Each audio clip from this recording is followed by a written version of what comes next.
Assalamualaikum warahmatullahi wabarakatuh.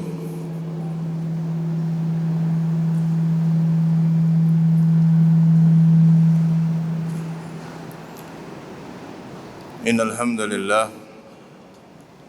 nahmaduhu wa nasta'inuhu wa nastaghfiruh wa na'udzu billahi min shururi anfusina wa sayyiati a'malina. Man yahdihillahu fala mudilla lahu ومن يضلل فلا هادي له أشهد أن لا إله إلا الله وحده لا شريك له وأشهد أن محمدا عبده ورسوله اللهم صل وسلم وزد وبارك على عبدك ورسولك محمد وعلى آله وصحبه ومن استنى بسنته واقتفى أثره إلى يوم الدين أما بعد. إخواني في الدين أعزني الله وإياكم. Alhamdulillahi Rabbil Alamin. Pada siang hari ini kita dipertemukan oleh Allah Tabaraka wa Ta'ala di tempat yang mulia ini, dan insyaAllah dalam rangka untuk bertalabul ilmi, bersama-sama mempelajari agama Allah Tabaraka wa Ta'ala.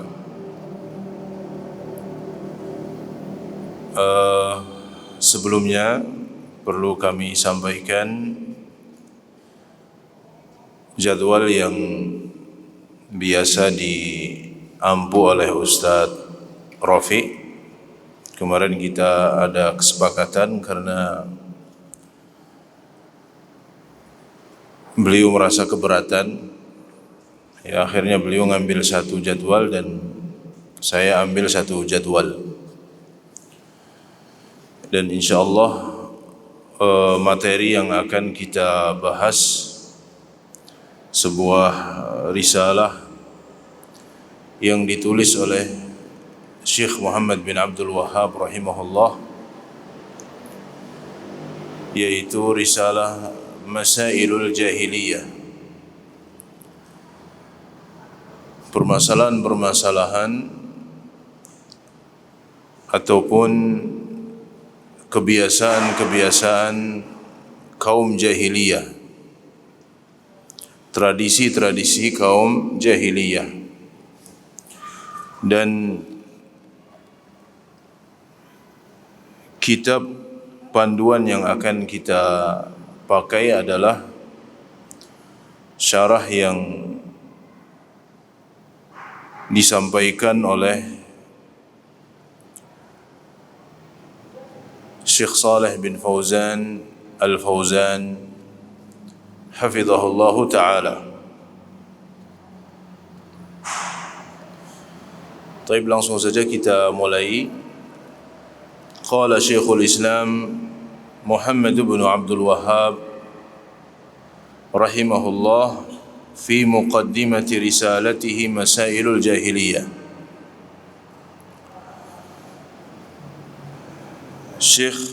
Syekhul Islam Muhammad bin Abdul Wahhab di dalam muqaddimah risalah Masail Jahiliyah beliau mengatakan, hadhihi masailu khalafa fiha Rasulullah sallallahu alaihi wasallam ahlal jahiliyati al-kitabiyyin wal ummiyin mimma la ghina lil muslim an ma'rifatiha. Beliau mengatakan ini adalah permasalahan-permasalahan yang dilakukan oleh ahlul jahiliyah, baik dari kalangan ahlul kitab yaitu Yahudi dan Nasrani, ataupun dari kalangan kaum musyrikin Arab yang Rasulullah sallallahu alaihi wasallam menyelisihinya. Dan perkara-perkara ini seharusnya diketahui oleh setiap muslim, tentu agar dia bisa berusaha untuk menjauhi perkara-perkara tersebut dan tidak terjerumus ke dalam perkara-perkara tersebut. Beliau membawakan satu syair yang mengatakan, "Fadiddu yuzhiru husnahu diddu wa bididdiha tatabayyanul asya'u." Satu perkara itu akan bertambah jelas apabila diketahui lawannya. Dengan diketahui lawannya, maka satu permasalahan atau permasalahan-permasalahan akan semakin jelas. Tauhid akan semakin bisa difahami tatkala seseorang memahami syirik. Sunnah akan semakin bisa difahami tatkala seseorang mengenal bid'ah dan seterusnya. فأهم ما فيها وأشدها خطرا عدم إيمان القلب بما جاء به الرسول صلى الله عليه وسلم. Maka yang perkara yang terbesar dan yang paling berbahaya adalah tidak adanya keimanan dengan apa yang dibawa oleh Nabi sallallahu alaihi wasallam. Tidak adanya keimanan terhadap apa yang dibawa oleh Rasulullah sallallahu alaihi wasallam. Fa in indafa ila dhalika istihsanu ma alaihi ahlul jahiliyah tammatil khasarah. Jika tidak adanya keimanan terhadap apa yang dibawa oleh Nabi Muhammad sallallahu alaihi wasallam disertai dengan anggapan baik terhadap perkara-perkara yang dilakukan oleh ahlul jahiliyah, tammatil khasarah, maka sempurnalah kerugiannya. Kama qala ta'ala, sebagaimana Allah tabaraka wa ta'ala berfirman, walladzina amanu bil batili wa kafaru billahi ulaika humul khasirun.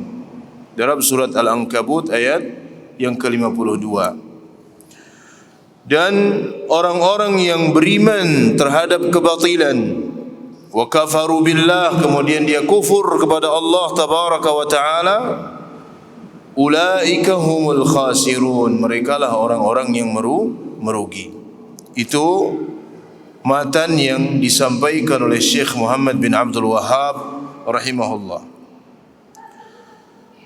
Kemudian Syekh Saleh bin Fauzan al-Fauzan beliau mengatakan, هذه رسالة من رسائل الشيخ محمد بن عبد الوهاب رحمه الله. Risalah ini adalah salah satu risalah yang ditulis oleh Syekh Muhammad bin Abdul Wahhab, ismuha Masailul Jahiliyah allati khalafa fiha Rasulullah sallallahu alaihi wasallam ahlul jahiliyah.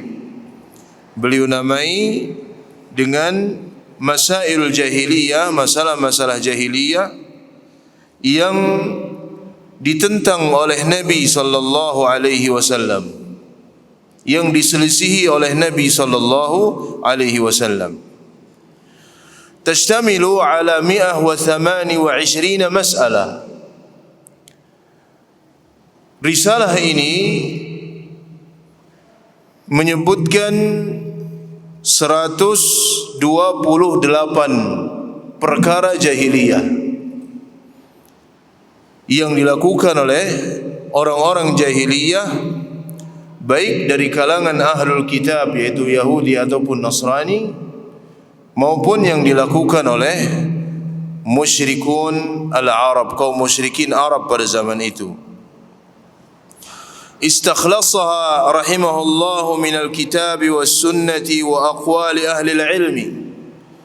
Beliau ringkas dari Al-Quran, dari sunnah dan dari perkataan ahlul ilmi.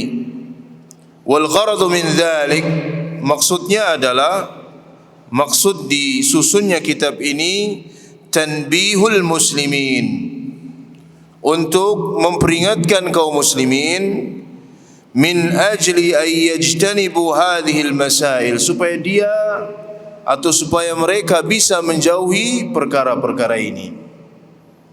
Jadi perlu untuk kita ketahui agar kita bisa menjauhi perkara-perkara yang itu menjadi kebiasaan kaum jahiliyah, li'annaha khatiratun jiddan, karena itu sangat berbahaya. Wa bayyana rahimahullah anna hadhihi al-masail mimma khalafa fiha Rasulullah sallallahu alaihi wasallam ahli al-jahiliyah. Kemudian beliau menjelaskan bahawa masalah-masalah ini adalah masalah-masalah yang Nabi sallallahu alaihi wasallam menyelisihi kaum jahiliyah minal kitabiyyin wal ummiyin, baik dari ahlul kitab ataupun dari kalangan ummiyin.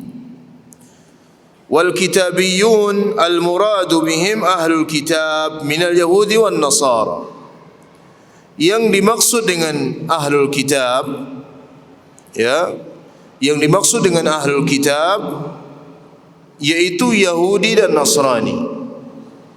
Ya, ahlul kitab adalah kaum Yahudi dan kaum Nasrani. Jadi kalau kita dapatkan dalam Al-Quran ataupun dalam hadis Nabi sallallahu alaihi wasallam disebutkan ahlul kitab, maka yang dimaksudkan adalah Yahudi dan Nasrani, dan mereka secara khusus disebutkan oleh Allah tabaraka wa taala, dan disebutkan hukum-hukum yang berkaitan dengan mereka secara khusus. Kenapa mereka disebut dengan ahlul kitab? لأن اليهود عندهم كتاب التوراة التي أنزلها الله على موسى عليه السلام. Karena kaum Yahudi mereka memiliki kitab, yaitu kitab Taurat yang Allah tabaraka wa taala turunkan kepada Nabi Musa alaihi salam. Wan Nasara indahum kitabul Injil alladhi anzalahu Allah ala Isa ibn Maryam alaihi salatu wassalam. Demikian pula kaum Nasrani, mereka disebut sebagai ahlul kitab karena mereka memiliki kitab Injil yang diturunkan kepada Nabi Isa alaihi salam. Falidzalika summu bi ahlil kitab. Oleh karena itu mereka dinamai dengan ahlul kitab. Wa humul an yutliquna 'ala at-Taurat al-ahdul qadim. Mereka sebut kitab Taurat sekarang sebagai Al-Ahdul Qadim, perjanjian lama. Sedangkan yutliquna 'alal Injil, mereka sebutkan tentang kitab Injil dengan Al-Ahdul Jadid, ya, perjanjian baru. Hadza fi istilahim, tapi ini dalam istilah mereka, yang bukan berarti kitab Injil dan kitab Taurat yang ada sekarang itu bisa untuk kemudian dipakai, tidak. Karena kitab Injil dan kitab Taurat yang ada itu muharraf, sudah dirubah. Kitab Taurat telah dirubah oleh kaum Yahudi dan kitab Injil telah dirubah oleh kaum Nasrani, ya, sehingga Nabi SAW pernah melarang Umar bin Al-Khattab radhiyallahu ta'ala anhu ketika beliau membuka lembaran kitab Taurat. Beliau memiliki beberapa lembaran kitab Taurat, maka ditegur oleh Nabi SAW, "Amutahawwikuna anta ya ibn Al-Khattab?" Wahai Umar bin Al-Khattab, apakah engkau akan menjadi orang yang bingung, wahai Umar? Lau kana Musa hayyan ma wasi'ahu illa ittiba'i. Seandainya Nabi Musa masih hidup, maka dia wajib mengikuti aku, kata Nabi SAW. Dan di antara kebiasaan kaum Yahudi dan Nasrani, yuharrifuna al-kalima an mawadhi'i. Mereka merubah kitab-kitab sehingga tidak ada yang asli. Kitab Taurat yang ada sekarang tidak sebagaimana kitab Taurat yang diturunkan kepada Nabi Musa alaihissalam. Kitab Injil yang ada tidak sebagaimana yang diturunkan kepada Nabi Isa alaihissalam. Seandainya ada, maka tentu telah disempurnakan oleh Al-Quran, dan Al-Quran itu sebagai penyempurna baik untuk kitab Taurat ataupun kitab Injil. وهما كتابان عظيمان أنزلهما الله على نبيين كريمين هما موسى عليه السلام لا سيما التوراة فإنها كتاب عظيم والإنجيل مكمل لها ومصدق لها. Dua kitab ini, yaitu kitab Taurat dan Injil, itu dua kitab yang sangat agung yang Allah Tabaraka wa Ta'ala turunkan kepada dua nabi yang mulia, yaitu Nabi Musa dan Nabi Isa alaihimassalam. Apalagi kitab Taurat yang Allah Tabaraka wa Ta'ala turunkan kepada Nabi Musa, maka itu adalah kitab yang sangat agung. Dan Injil mukammilun, sebagai penyempurna bagi kitab Taurat.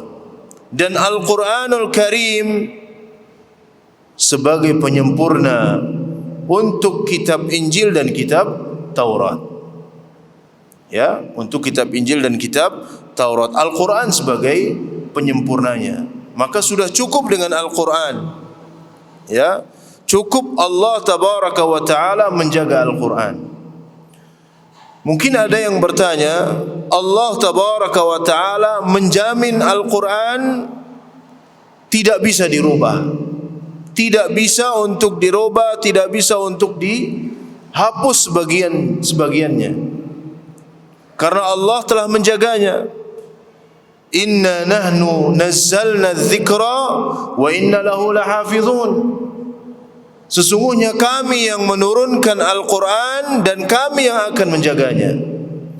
Maka Al-Quranul Karim itu akan terjaga sampai hari kiamat, sampai nanti Allah Tabaraka wa Ta'ala akan mengangkat Al-Quran.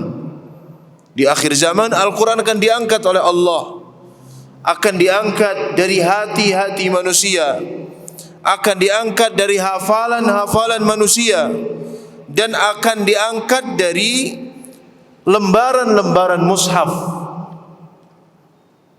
Sehingga disebutkan dalam hadis, di akhir zaman ada orang yang ingin membaca Al-Quran, membuka mushaf, dan sudah tidak ada isinya, karena diangkat oleh Allah. Dan itu di akhir zaman.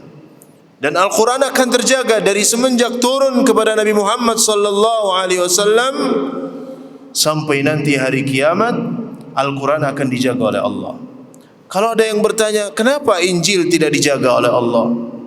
Kenapa Taurat tidak dijaga oleh Allah? Jawabannya, karena kitab Injil dan kitab Taurat telah disempurnakan oleh Al-Quran. Maka cukup bagi Allah di dalam menjaga kitab Injil dan kitab Taurat dengan menjaga Al-Quran Al-Karim, dengan menjaga Al-Quranul Karim.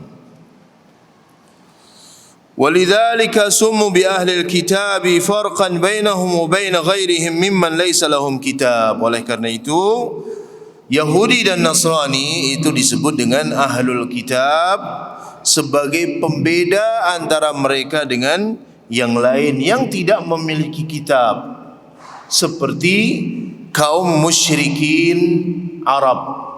Ya, seperti kaum musyrikin Arab yang tidak turun kepada mereka kitab. Itu yang pertama. Jadi jahiliyah yang pertama adalah ahlul kitab. Wa ammal ummiyun, adapun ummiyun, yang dimaksudkan dengan al-ummiyun, al-muradu bihim al-arab alladzina la yadinuna bid-diyanataini. Ya.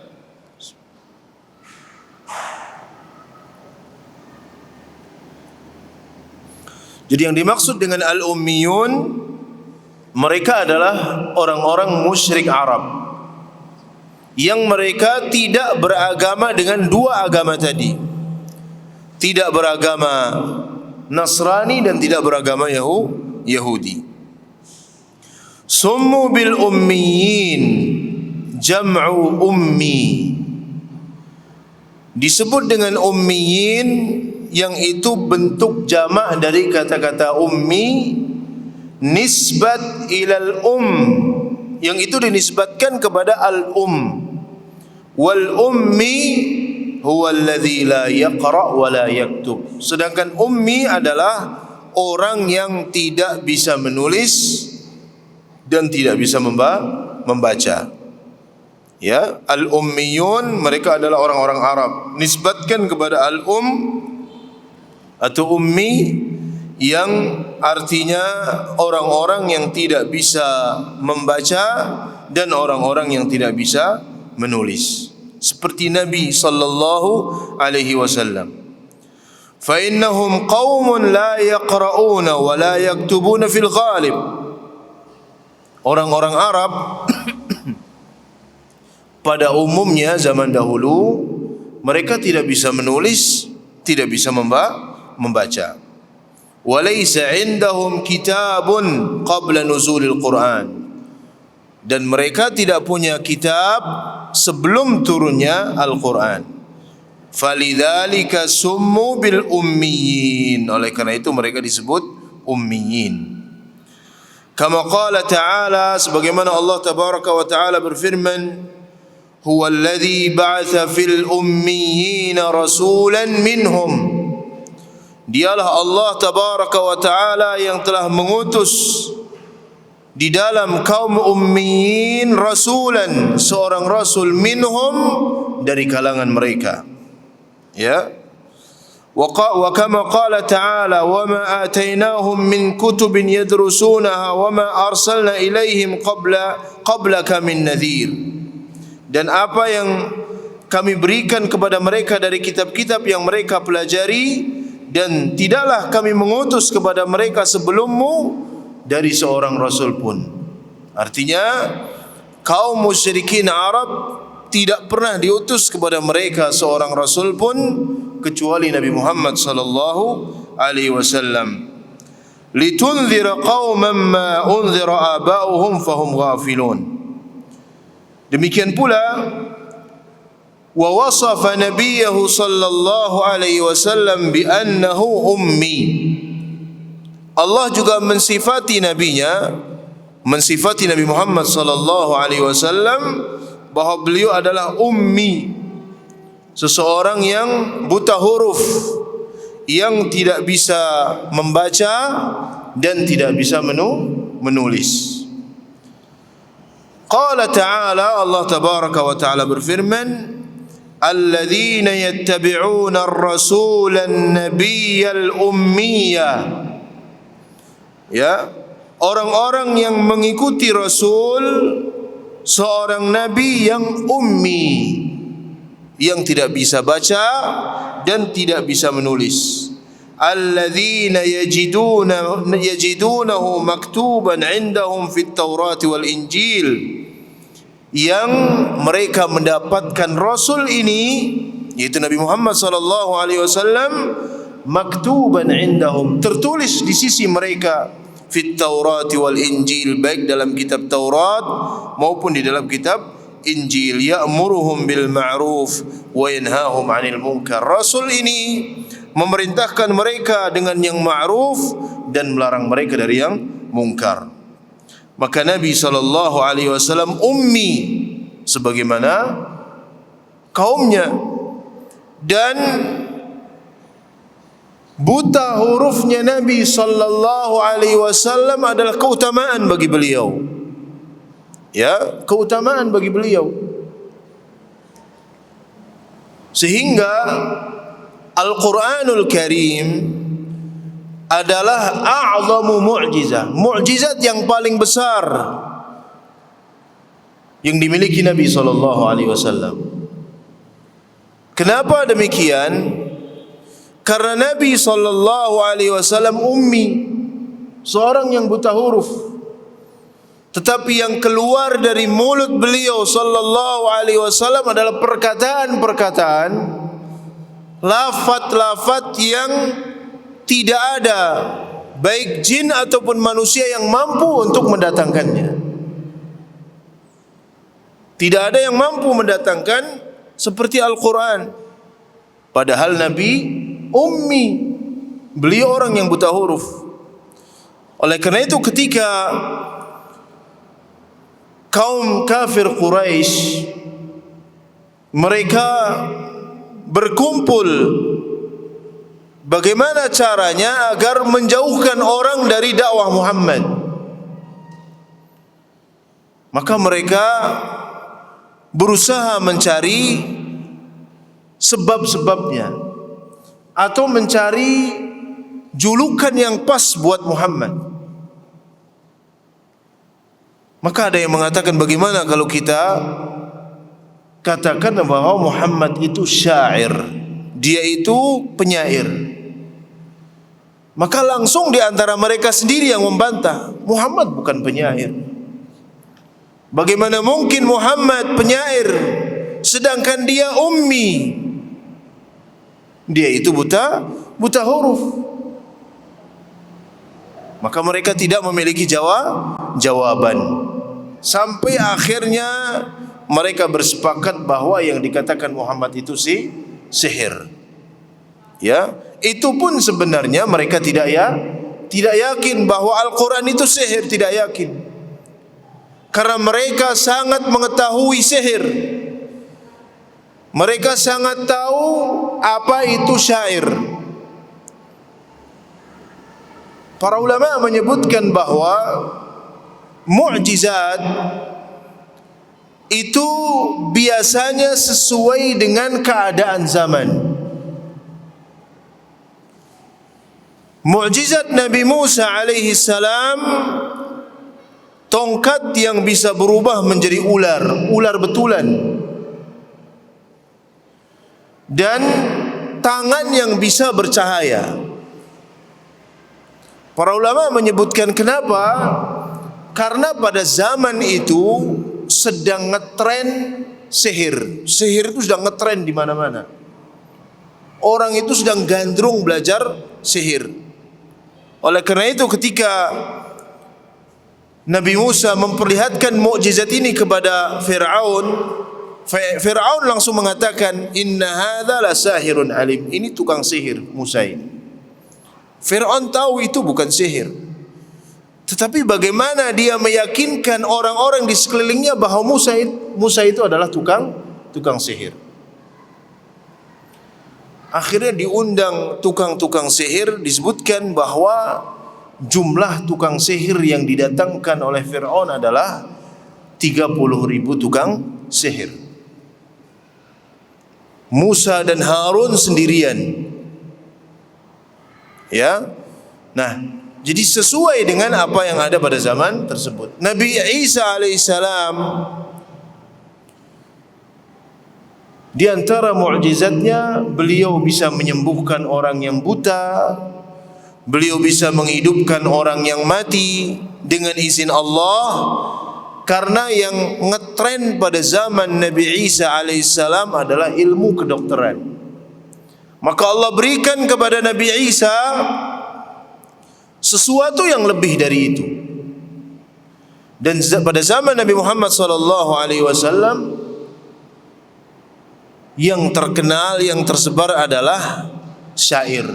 Sehingga penyair itu tersebar di mana-mana. Setiap kabilah itu pasti punya penyair, dan saling tanding antara yang satu dengan yang lain. Maka Allah tabaraka wa ta'ala turunkan kepada Nabi Muhammad sallallahu alaihi wasallam Al-Quranul Karim. Yang ini sangat menjadi sesuatu yang sangat menakjubkan bagi kaum kafir Quraisy, karena mereka faham bahasa Arab.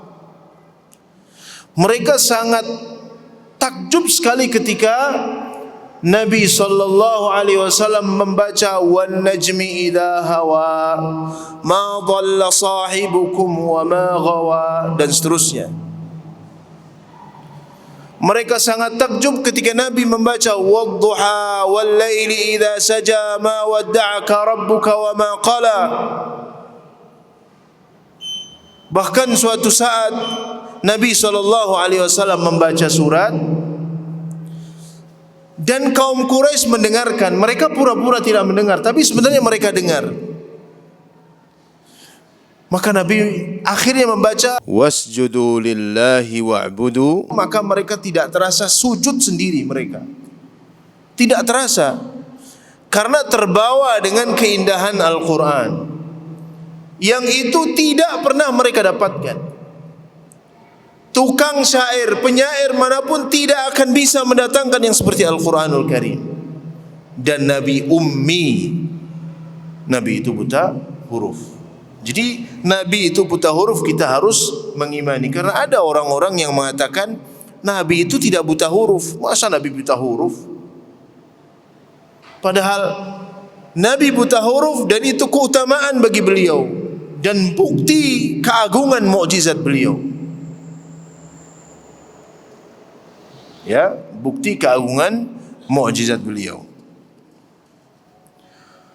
Faqaunuhu ummiyan la yaqra wa la yaktub wa jaa bi hadzal kitabil azim dalilun ala sidqi risalatihi wa fi dzalika mu'jizatun lahu. Maka Nabi SAW yang beliau ini adalah buta huruf, tidak bisa membaca, tidak bisa menulis. Kemudian beliau datang dengan kitab yang agung ini, yaitu dengan Al-Quranul Karim. Itu menunjukkan kebenaran apa yang dibawa oleh beliau sallallahu alaihi wasallam. Ya, menunjukkan keagungan Al-Quran.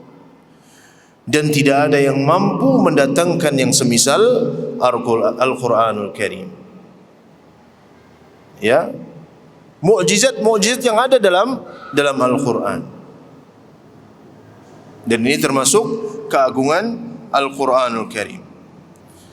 Fal-Arabu ummiyuna wa nabiyuhum sallallahu alaihi wasallam ummi.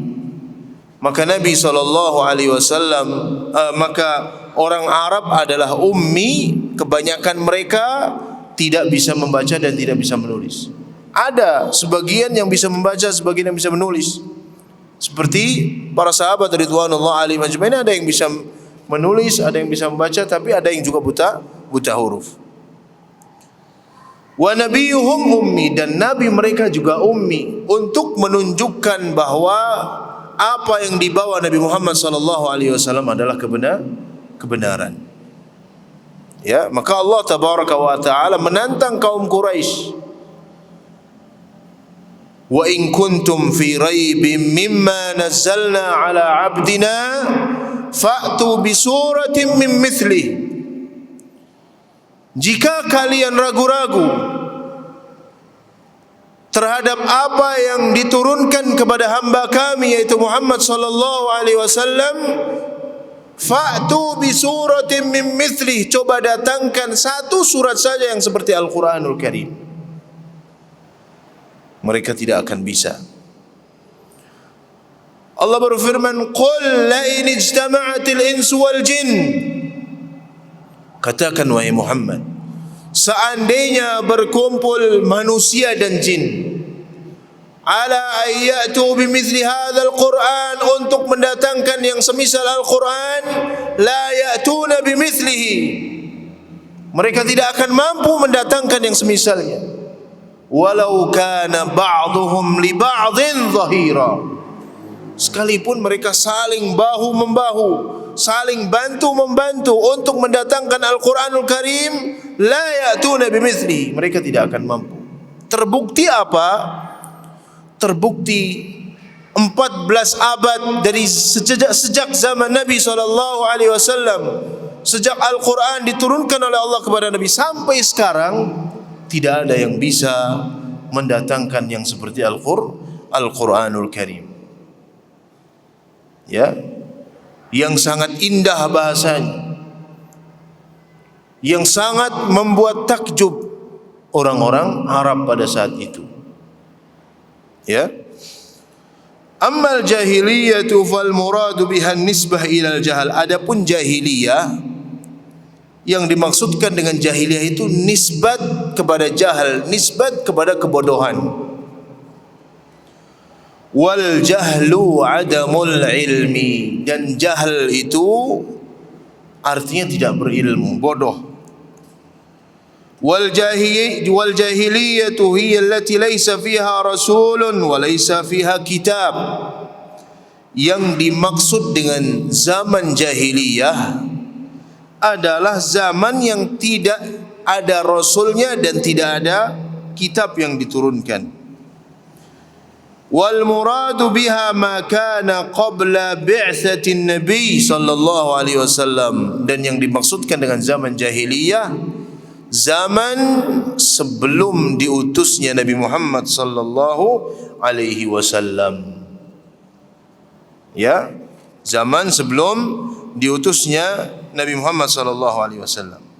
Sebagaimana Allah berfirman, wala tabarrajna tabarrujal jahiliyatil ula.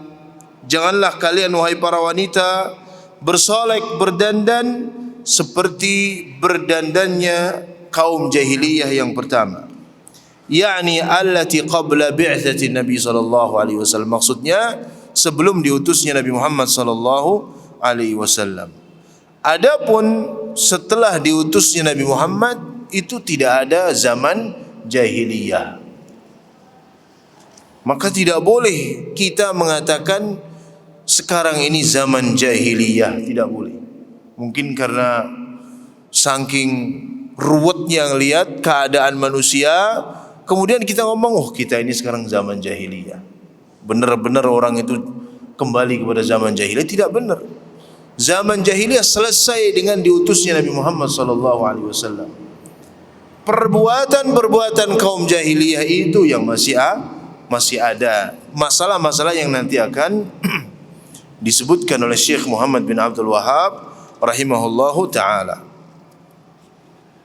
Jadi tidak boleh kita mengatakan ini zaman jahiliyah.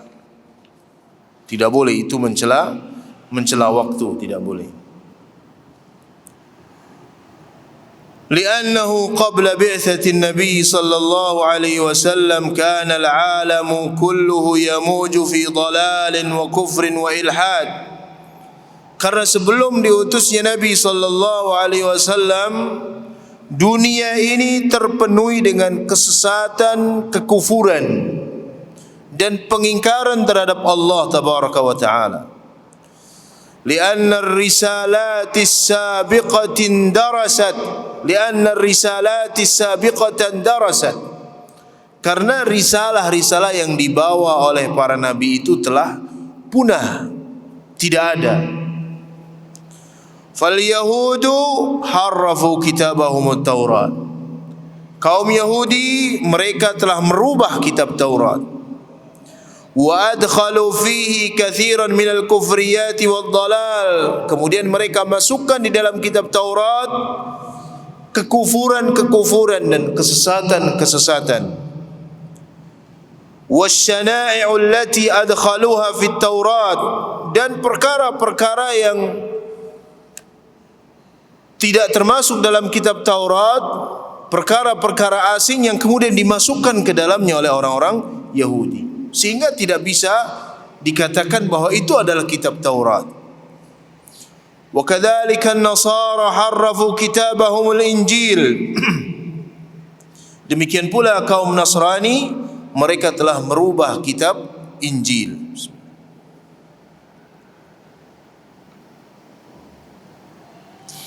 Amma kana alaihi waqtu nuzulihi ala al-Masih alaihi salam. Tidak sebagaimana yang diturunkan kepada Nabi Isa alaihi salam.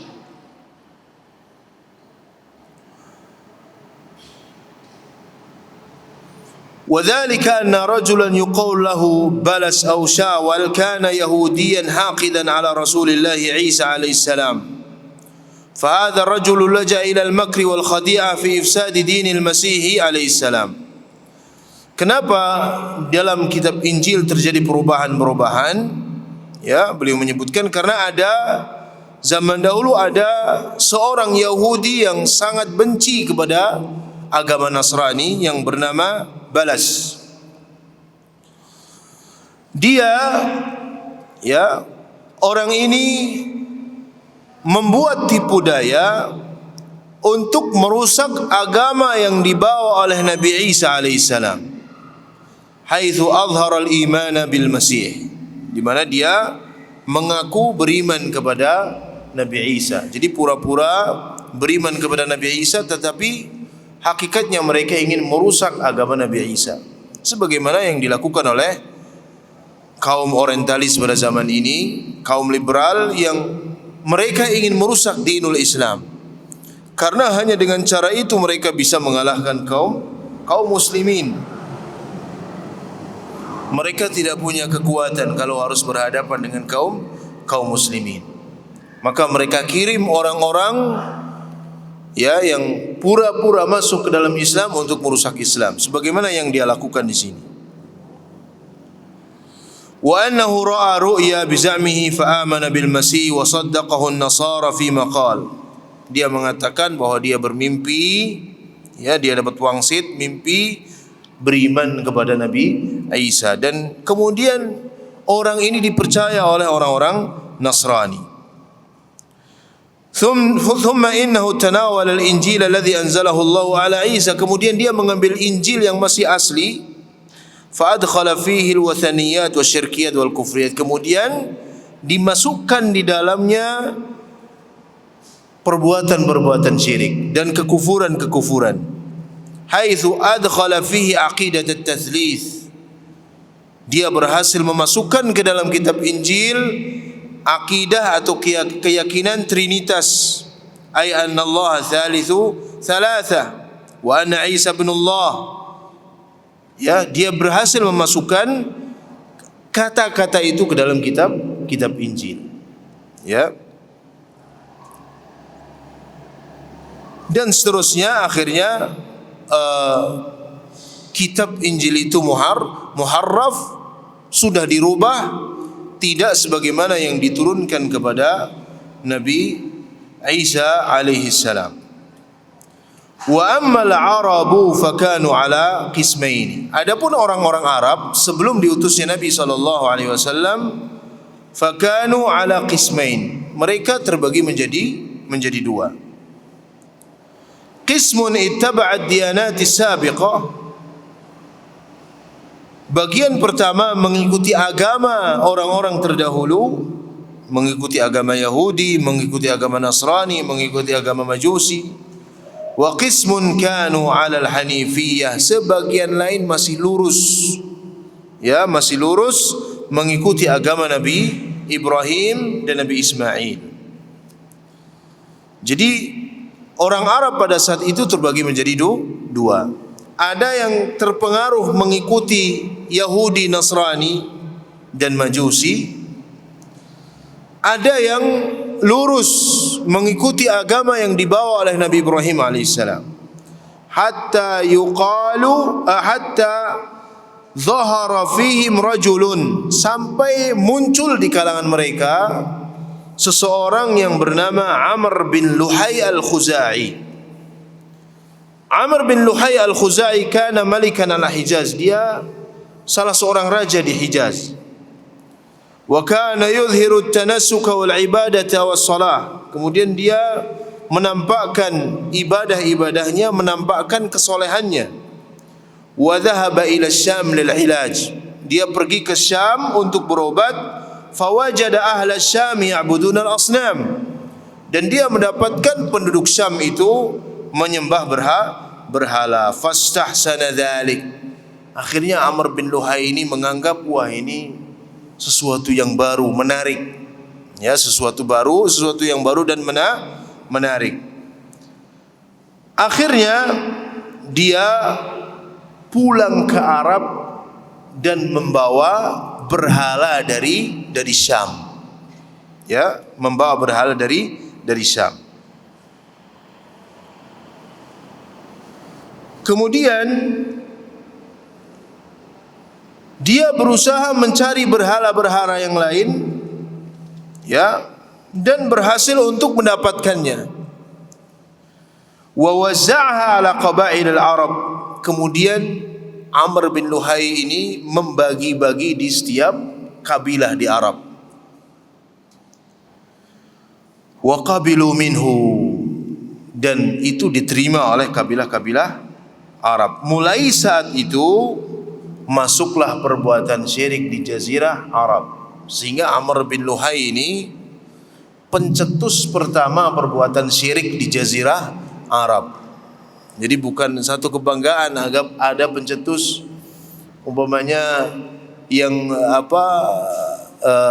pertama mencetuskan adanya listrik umpamanya. Siapa? Thomas Alva ya. Ya Bazul ya. Thomas Alva. Tapi si Amr bin Luhai ini pencetus perbuatan syirik. Sehingga Nabi menghabarkan bahwa beliau mengatakan, aku melihat Amr bin Luhai di neraka ususnya terburai waliyadzubillah. Karena dia menjadi pencetus perbuatan syirik di jazirah Arabiyah. Waliyadzubillahi ta'ala min dzalik. Nah, mulai saat itu terjadi perbuatan syirik. Fakanat halatul alami qabla bi'tsatin Nabi sallallahu alaihi wasallam fi dhalalim mubin. Maka keadaan alam pada saat itu sebelum diutusnya Nabi sallallahu alaihi wasallam itu dalam kegelapan, dalam kesesatan yang nyata. Al-kitabiyun wal ummiyun, sama, baik itu kaum Yahudi dan Nasrani ataupun kaum musyrikin, seluruh penduduk bumi, illa baqaya min ahlil kitab, kecuali beberapa orang dari sisa-sisa ahlul kitab, kanu ala dinil haq, yang masih istiqamah di atas agama yang benar, lakinnahum inqaradu qabla al-bi'tsah, tapi kebanyakan mereka meninggal sebelum diutusnya Nabi sallallahu alaihi wasallam. Fa asbaha adh-dhalamu halikan fil ard, sehingga semakin gelap keadaan alam ini. Kegelapan yang dimaksudkan adalah kegelapan yang kaitannya dengan agama mereka. Wajaa fil hadits anna Allah nadhara ila ahli al-ard famaqatahum yani abghadahum arabahum wa ajabahum illa baqaya min ahli kitab.